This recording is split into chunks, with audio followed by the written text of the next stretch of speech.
উন্নয়নের পাঁচালী কর্মসূচি থেকে ভোট প্রচার। প্রার্থী ঘোষণা না হলেও ফের চতুর্থবার সাথী খন্দকারকে জেতানোর ডাক। আপত্তি তৃণমূলেরই একাংশের ক্ষেত্রে। স্বাস্থ্যসাথী দিয়েছে কে?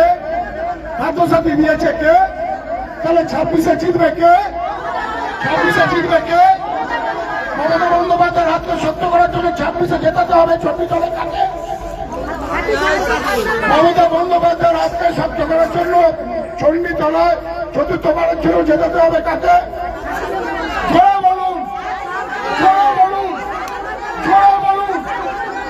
তার কারণ হচ্ছে গিয়ে আমি বলবো আমার এখানে দিদি রয়েছেন, দিদিও কিন্তু চতুর্থবারের জন্য বিধানসভার বিধায়ক হতে যাচ্ছেন।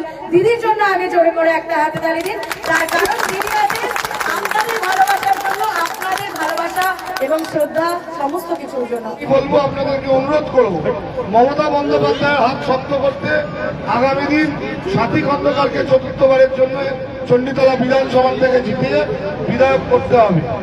আর বিধায়ক করতে হবে এই জন্যই চণ্ডীতলার ডেভেলপমেন্ট, চণ্ডীতলার মাটিকে আরো শক্ত করতে, চণ্ডীতলার মাটিতে বাংলার মাটিতে সম্প্রীতি বজায় রাখতে, যাতে না হিন্দু মুসলমানের দাঙ্গা লাগে, যাতে না মন্দির মসজিদের রাজনীতি হয়, সেই থেকে বাংলাকে বাঁচাতে মমতা বন্দ্যোপাধ্যায়কে জেতাতে হবে। নির্বাচন ঘোষণা হয়নি, প্রার্থী তালিকাও প্রকাশ করেনি কোনো রাজনৈতিক দল। তার আগে চণ্ডীতলার 3 বারের বিধায়ক সাথী খন্দকারকে ফের জয়ী করার আবেদন উন্নয়নের পাঁচালী কর্মসূচিতে। সম্প্রতি ডানকুনি পুরসভার 16 নম্বর ওয়ার্ডে উন্নয়নের পাঁচালী কর্মসূচি অনুষ্ঠিত হয়। সেখানে বর্তমান বিধায়ক সাথী খন্দকারকে পাশে বসিয়ে উপস্থিত মহিলাদের উদ্দেশ্যে তৃণমূল নেতাদের বলতে শোনা যায় ফের চতুর্থবারের জন্য তাকে জেতাতে হবে। তো আমি বলবো আপনাদেরকে অনুরোধ করবো মমতা বন্দ্যোপাধ্যায়ের হাত শক্ত করতে আগামী দিন সাথী খন্দকারকে চতুর্থবারের জন্য চণ্ডীতলা বিধানসভা থেকে জিতিয়ে বিধায়ক করতে হবে। প্রোগ্রাম করছেন উন্নয়নের পাঁচালী প্রোগ্রামে গিয়ে আপনারা চতুর্থবারের জন্য সাথী খন্দকারকে জেতানোর কথা বলছেন কেন? এখন তো প্রার্থী ঘোষণা হয়নি। সাথী খন্দকারকে জেতানোর কথা তো বলা হয়নি কোনো জায়গায়। বলা হয়েছে তৃণমূল কংগ্রেসের যিনি প্রার্থী হবেন তাকে জেতানোর কথা। সাথী খন্দকার প্রার্থী হবেন কিনা মমতা বন্দ্যোপাধ্যায়, অভিষেক বন্দ্যোপাধ্যায় জানে। কোথাও বলা হয়নি সাথী খন্দকারকে জেতানোর কথা। ওটা দেখুন, ওটা ওই এগুলো জানি কারা খোঁচায়, ওই মেলা খেলায় যারা করে তারা খোঁচায়। এবার ওটার উত্তর আমি দেওয়ার জন্য যথেষ্ট। আপনাদের বলে দিই ওটা কোনো কথা, ওটা একটা স্লোগান দিতে হয়ে যায় যে মমতা বন্দ্যোপাধ্যায়কে 4 বারের মুখ্যমন্ত্রী করতে হবে, সাথী খন্দকারকে করতে হবে, এটা বলতে বলতে হয়ে যায়। ওটা নিয়ে এত লাফালাফি করবার কিছু নেই। সাথী খন্দকার প্রার্থী হবেন কিনা মমতা বন্দ্যোপাধ্যায় জানেন, অভিষেক বন্দ্যোপাধ্যায় জানেন, আর ঈশ্বর আল্লাহ জানেন। আমরা বলিনি সাথী খন্দকার প্রার্থী হবে। চণ্ডীতলা বিধানসভায় তৃণমূলের শক্ত ঘাঁটি বলে বিবেচিত। এখানে দিদিমণি যাকেই প্রার্থী করুক না কেন, অভিষেক বন্দ্যোপাধ্যায় আমাদের সেনাপতি এবং মমতা বন্দ্যোপাধ্যায়কে সামনে রেখে এই বিধানসভা আমরা জয়যুক্ত হবো। 50,000 ভোটে আমরা জিতবো, মিনিমাম 50,000 ভোটে জিতবো। এখন সাথী খন্দকার প্রার্থী হবে না অন্য কেউ হবে সেটা দিদিমণি জানে, দল জানে, অভিষেক বন্দ্যোপাধ্যায় জানে। এখনো আমাদের প্রার্থী ঘোষণা হয়নি। আর কারা আপনারা বলছেন যে কারা সাথী খন্দকারকে নির্বাচিত করার কথা বলছেন, আমরা টিম 2 এবং আমাদের এখানকার কর্মীরা সবাই মমতা বন্দ্যোপাধ্যায়কে চতুর্থবার মুখ্যমন্ত্রী করার কথা বলছি আমরা, এবং মানুষ সাড়া দিচ্ছে।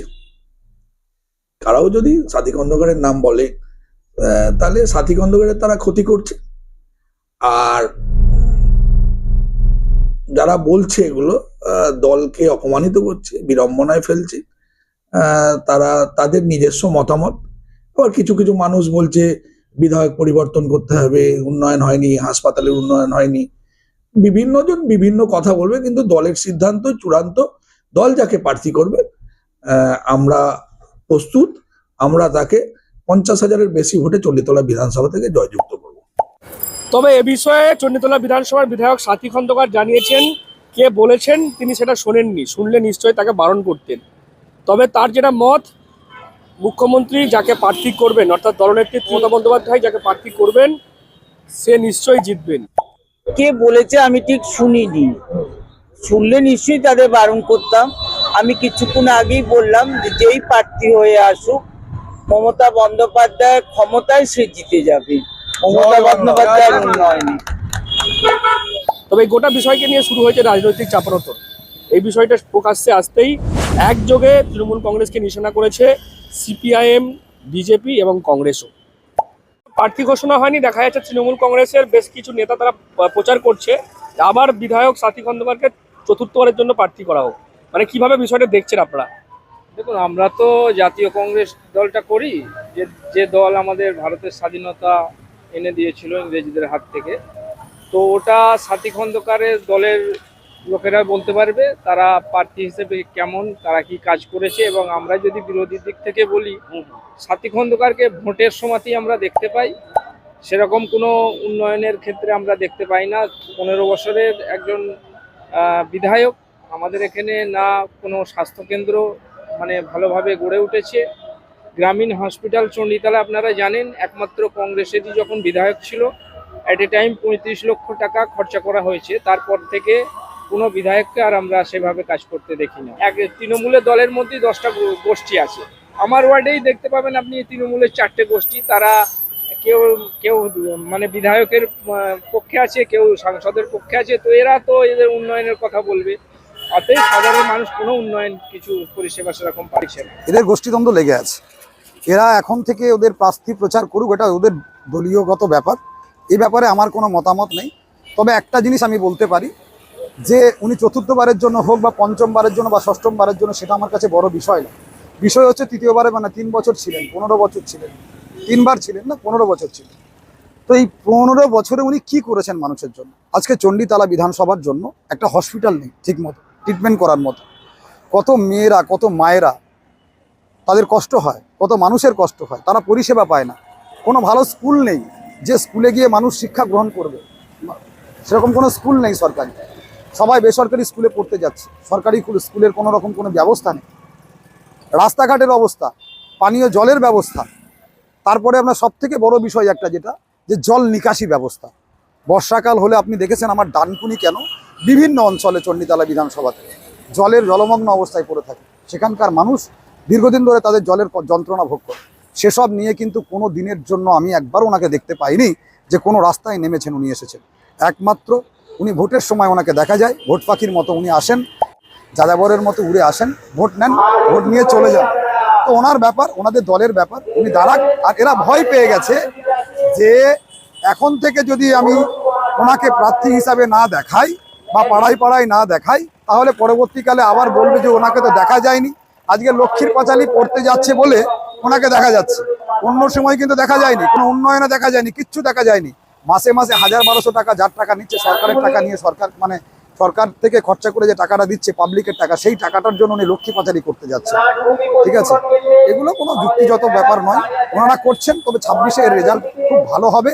আর যদিও সাথী খন্দকার দাঁড়ান বা যেই দাঁড়ান, চণ্ডীতলা হারবে, এটা নিয়ে পরিবর্তন হবে, অবশ্যই পরিবর্তন হবে। পরিবর্তনের ডাক মানুষ দিচ্ছে, ভারতীয় জনতা পার্টি দিচ্ছে অবশ্যই, কিন্তু মানুষ তার আগে দিচ্ছে। মানুষ ভালোবাসছে যে হ্যাঁ, ভারতীয় জনতা পার্টি ছাড়া অন্য কোনো গতি পশ্চিমবাংলায় নেই। একজন আমার বামপন্থী কর্মী হিসাবে তৃণমূলের এই বিষয়ে আমার বলার কোনো ক্ষমতা নেই, বলা আমার সমীচীন ব্যাপার। কারণ আপনারা জানেন যে তৃণমূল কোনো তো নিয়ম নীতি মানে না, ওয়ান ম্যান পার্টি। তো যখন যা ইচ্ছা হয় তখন তা বলে দেন। ডানপন্থী দলের পক্ষেই সম্ভব এই ধরনের প্রোপাগান্ডাগুলো করা।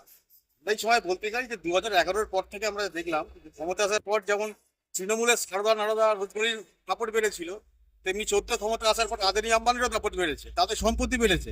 তো সরকারের উদ্দেশ্য এক, লক্ষ্য এক। কর্মসংস্থান দুটো সরকারই বলেছিল, কিন্তু কর্মসংস্থান লুট হয়েছে। বিধায়ক সাথী খন্দকার 15 বছর চণ্ডীতলায় ছিলেন। আপনারা বলুন তো, এখানে একটা স্কুল নতুন করে হয়নি, একটা ডানকুনি স্থায়ী বাজার নেই, মানুষ বাজার করতে যেতে পারছে না। আন্ডারপাস নিয়ে বহুদিন আমরা লড়াই করছি, আন্ডারপাস হয়নি। ডানকুনির কোনো সমস্যা হয়েছে? শুধু হসপিটালগুলো নীল সাদা রং করে দিচ্ছে, সেখানে কোনো পরিষেবা মানুষ পাচ্ছে না।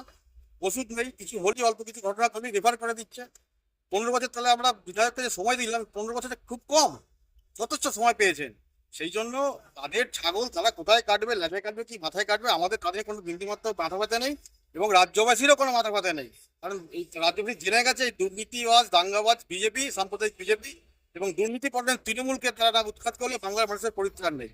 সেই জন্য আগামী যে নির্বাচন হবে 2026, বাংলার মানুষ শপথ দিচ্ছে যে এই দুটো সরকারকে, এই দুটো রাজনৈতিক দলকেই উৎখাত করে নতুন সরকার তারা প্রতিষ্ঠিত করবে।